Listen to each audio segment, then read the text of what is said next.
वाली मैगजीन जिसमें कि 13 राउंड भरे जाते हैं और इसकी जो कारगिल रेंज है वो है 50 मीटर और इसमें जो एमुनेशन जो भरा जाता है 9 mm 19 mm इसमें भरा जाता है। इसमें ये जो बांग्लादेश से, ये याद रखना तुम्हारे एग्जाम में भी पूछा जाएगा, ठीक है? एग्जाम के भी उसे पॉइंट से बता रहा हूँ मैं कि पीछे वाला ब्रिज अभी नहीं बना था तो डर रहा था कभी कोई उस ब्रिज को तोड़ ना दे, तो वहाँ पर भी जो है ये, क्योंकि अगर वो ब्रिज को तोड़ देगा तो ये इस साइड का कनेक्टिविटी खत्म हो जाता है, तो वहाँ पर ये एक वाइटल इंस्टॉलेशन माना जाता है, तो वहाँ पर फोर्स का तैनाती। इसका जो अपना वो है 8 से 9 सेंटीमीटर पूरा मतलब बंदे को मार देगा और 270 से 300 मीटर तक मतलब ये किलिंग करेगा, घायल करेगा 270 से 300 मीटर तक। और ये अपने इंडिया का ही बना हुआ है और इसका वजन 700 ग्राम है। देखा है ना, आता है इसलिए जो डांस का बच्चा खुल गया जमीन से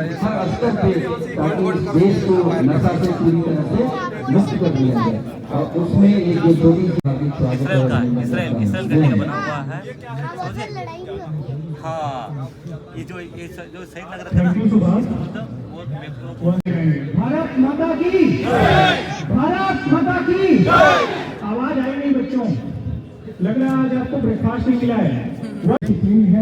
इसका नाम है F3 माइन डिटेक्टर। ये ऑस्ट्रेलिया का बन रखा है और इसको जो इसका वजन है 3 किलो 200 ग्राम है। ये कम से कम 5 फुट गहराई तक जो कोई भी धातु जो आईडी वगैरह है उसको मतलब आपको सूचित कर देगा। और इसका इस्तेमाल हम ज़्यादातर जैसे नक्सलाइट एरिया में या मिलिटेंसी एरिया में जो हमारा ट्रुप्स जब मार्च होता है तो उससे पहले हम रोड क्लियरेंस में इसको काम में लाते हैं। ज़्यादातर इसी जगह इस्तेमाल किया जाता है। धन्यवाद। भारत है, इसमें 6 प्रोपेलर का इस्तेमाल किया गया है, इसमें जिसे हेक्साकॉप्टर भी कहते हैं, जिसका maximum flight of time 30 minutes है। ये मैक्सिमम 10 किलोमीटर का डिस्टेंस कवर कर सकता है और अप टू 1 किलोमीटर की हाइट तक उड़ान भर सकता है।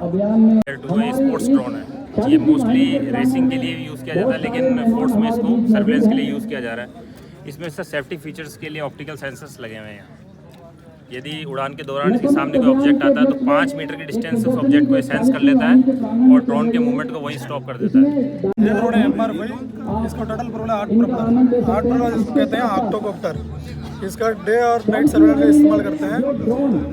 इसमें 3 पेलोड अटैचमेंट है, इसमें कोई भी सामान ड्रॉप कर सकते हैं। इसका बॉडी है कार्बन फाइबर का बना हुआ है ताकि हल्का रहे। बाकी ये GCS है, इसके द्वारा इसको कंट्रोल करते हैं।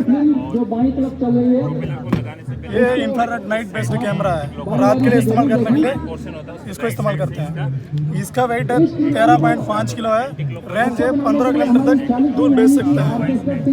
इसका जो मैक्सिमम उड़ने की क्षमता है 1000 मीटर तक ऊपर उड़ सकता है। AGS automatic grenade launcher system. Automatic grenade launcher system का काम ये होता है कि हम भारी मात्रा में फायर गिरा के दुश्मन के हौसला को ख़राब करते हैं, उनके मोराल को डाउन करते हैं, उनके जो उत्साह लेके आते हैं उसको हम डेड कर देते हैं ताकि इसके फायर से वो दब जाए। दबाने के लिए हम क्या करते हैं, इससे ऑटोमेटिक फायर होता है। इसका नाम है AGS automatic grenade launcher system. इसमें ये जो एक बड़ा बक्सा सा लगा है इसको बोलते हैं मैगजीन बॉक्स। इसके मैगजीन बॉक्स में 30 राउंड आते हैं और 30 ही भरे जाते हैं। एक चैन के माध्यम से इसमें लगाया जाता है और इसके बाद में एक राउंड करके इससे जाता है। लेकिन हम ऑटोमेटिक फायर करते हैं तो इसका फायर पावर इतना तेज़ है कि दुश्मन इसके आवाज़ से और चलती हुई पानी की धार को रोक सकता है। इसका नाम है CGRL। क्या नाम है? CGRL, Carl Gustav rocket launcher. तो कार्ल गुस्ताव नाम का एक साइंटिस्ट था, कार्ल गुस्ताव नाम का एक साइंटिस्ट था जिसने इस हथियार को बनाया था। इसका डाया है 84 mm, मतलब इसकी मोटाई जो है ना 84 mm। ये जो पीछे का हिस्सा है इसका 84 mm का है, ठीक है। तो ये इसके बाद डाया बनाने के बाद में क्या हुआ, वो साइंटिस्ट ने फायर किया और फायर करते ही क्या है, उसका जब कोई चीज़ आगे जाती है, न्यूटन के तीसरे नियम के अनुसार अगर कोई चीज़ आगे फेंकी जाती है तो उतनी क्या होती है, पीछे आती है। ज़रा ध्यान से सुनिए क्या है, जितना आगे अगर हमने बल लगाया, बल का आपने सिद्धांत पढ़ाया होगा मैम इनको, अगर हमने बल लगाया आगे तो उतने क्या होता है, पीछे रिवर्स मारता है न्यूटन के तीसरे नियम के अनुसार। तो क्या हुआ, उसने जब फायर किया, ये कहाँ गया है ट्रिगर, जब फायर करने के बाद में बैक ब्लास्ट पीछे आया तो वो फट गई गन। क्या हुई, फर्स्ट वर्जिन जो इसका था वो फट गया तो उसके सीने में लगा और वो साइंटिस्ट क्या हो गया, डिस्ट्रॉय हो गया, यानी मर गया।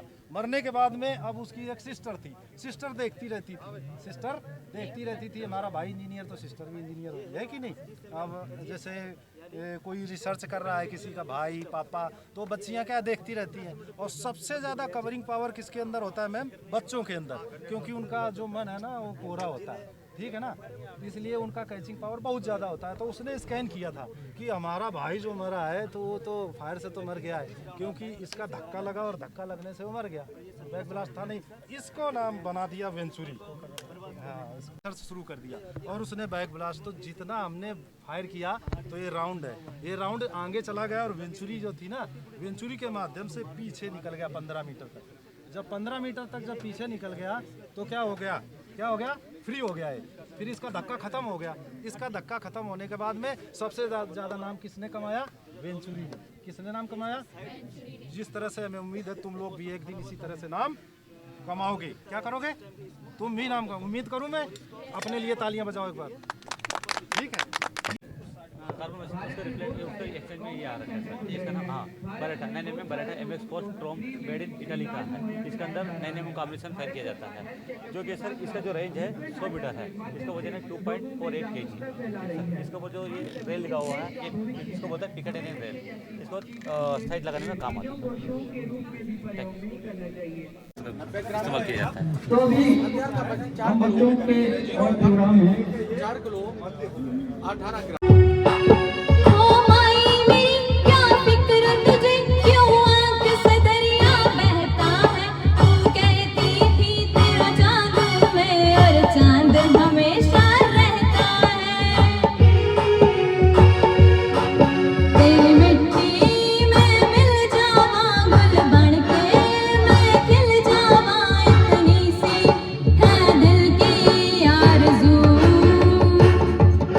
काले गोरे का भेद नहीं, हर दिल से हमारा नाता है।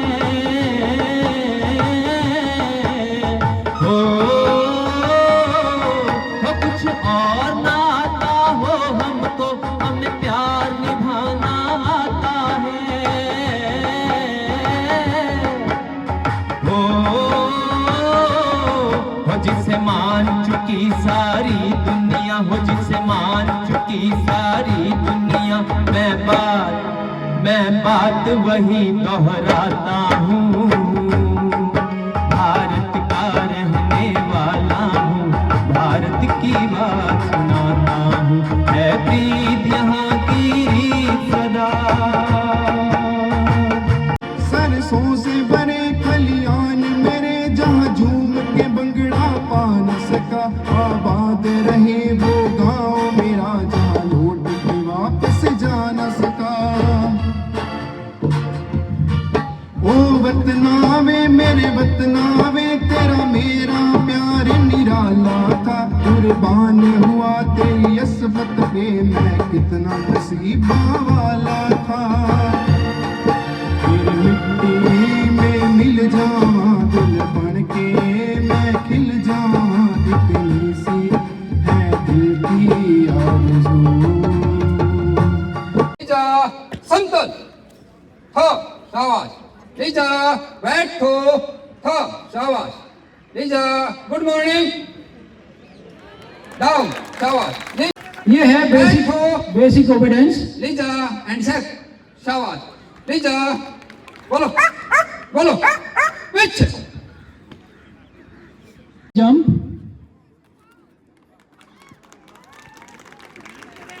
बहुत अच्छा जो सिखलाई दी हुई है उसी हिसाब से।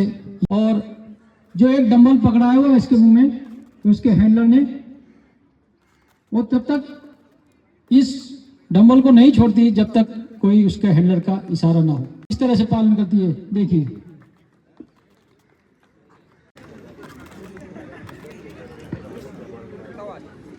डंबल के साथ जंप, मजबूर है अपने हैंडलर का। जैसा कि आप सभी लोगों को ज्ञात होगा कि एक मुहिम चली है भारत सरकार की, पूरे देश को नशा मुक्त से नो टू ड्रग्स, और पूरे भारत में ये प्रचार करना है कि हमारी जो युवा है, जिसमें खासकर ये स्कूल कॉलेजेस के बच्चे हैं जो इस आदत में ना पड़े, उसी के तहत हमने एक ये छोटी सी कोशिश की है, जिसमें हमने यहाँ के स्थानीय 5-6 स्कूल के करीब 300 से ज़्यादा बच्चे अलॉन्ग विद देयर टीचर्स उनको यहाँ पे बुलाया है और यहाँ फ़ोटो एग्जीबिशन और एक छोटी वीडियो क्लिपिंग जिसमें ड्रग अब्यूज़ के बारे में हमने इनको थोड़ा अवेयर कराने की कोशिश की है। साथ ही साथ हमने यहाँ पे वेपन डिस्प्ले, अपनी बटालियन की हिस्ट्री, बीएसएफ की ड्यूटीज़, ताकि इनके अंदर देश प्रेम की भावना भी जागृत हो।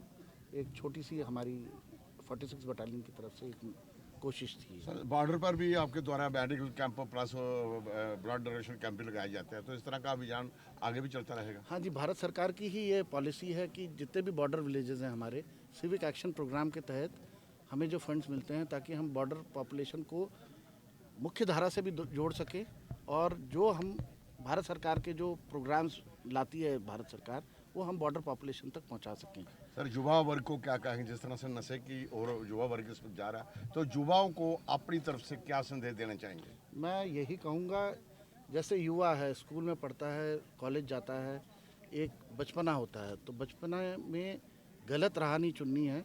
बचपन में खेल कूद हैं, शारीरिक व्यायाम है जिससे आप अपने आप को फिट रख सकते हैं, वो सारी एक्टिविटीज़ करिए और एक गोल निर्धारित करें कि जिसने जो बनना है लाइफ में आगे, उसकी तरफ वो हर समय परस्पर प्रयास करता रहे।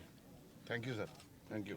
नमस्कार, मैं Jeeni Sharma PM Shri government higher secondary school से अखनूर से आई हूँ। तो यहाँ पे आके हमारे टीचर्स ने हमें बोला कि अपॉर्चुनिटी मिली तो कि हम यहाँ पे प्रेजेंट करें, तो यहाँ का वातावरण बहुत अच्छा था।